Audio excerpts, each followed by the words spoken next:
On l'avait dit ce matin, 1 minute 58 séparait Remco Evenepoel, troisième, de Jonas Vingegaard, deuxième. Alors, nous nous étions posé la question, la Soudal Quick-Step doit-elle tout tenter pour déstabiliser Jonas Vingegaard et aller chercher la deuxième place tenue par le Danois? On les a vus accélérer, les Soudal Quick-Step. C'était pratiquement au sommet du Turini, alors qu'il y avait 10 hommes à l'avant, qu'il y avait 4-5 minutes d'écart. La Soudal Quick-Step s'est mise à rouler. Est-ce qu'elle a bien fait les choses aujourd'hui pour aller chercher Jonas Vingegaard? Steve Chenel d'abord. 95% du travail a été parfait, mais je crois que Remco Evenepoel, malheureusement, n'a pas fait une Pogacar ou une Vingegaard qui habituellement attaque à 1,5 km de l'arrivée. Je pense que si Remco Evenepoel avait envie de tester Jonas Vingegaard, il fallait le faire plus proche de l'arrivée pour éviter exactement ce qu'on a vu, c'est-à-dire se faire contrer et prendre 1 minute dans les lunettes. Alors, tu vas me dire, ça change pas grand-chose. Vingegaard aurait été dans la roue, mais au moins il serait arrivé ensemble. Et il y aurait ce petit suspense demain de savoir si 2 minutes il est capable d'aller les récupérer. Voilà, on a bien joué, on a voulu tenter le tout pour le tout, mais il a attaqué à 5 bornes de l'arrivée, ou à 6,5 je crois, et 5.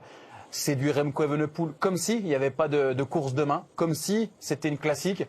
Mais voilà, derrière on le voit, il se fait contrer. Et je crois qu'il fait non de la tête parce qu'il a compris que la note va être salée.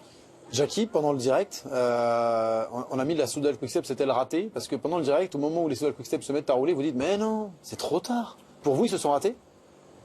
Oui, oui, ils se sont ratés. Moi, j'ai pas compris pourquoi on s'est mis en tête au sommet du Turini. L'effet de surprise, il n'y avait pas. On l'a compris, nous, rapidement. Je dis, mais qu'est-ce qu'ils font? Après, ils ont fait la descente du Turini tranquille. Mais c'est vrai qu'à la place de Vingegaard, et de la Visma, on sait qu'on va durcir progressivement. Je pense qu'on aura plutôt dû faire peut-être attendre un peu plus et avoir un peu plus d'équipiers au pied de la dernière ascension. Alors peut-être que les Moscon, les Hirt et autres Van Wilder ne se sentaient pas au mieux et on préférait jouer cette stratégie. Il y a tellement d'éléments à prendre en compte. Mais oui, on a vite compris que Remco avait peut-être encore en tête les images d'hier, où Vingegaard finit complètement effondré.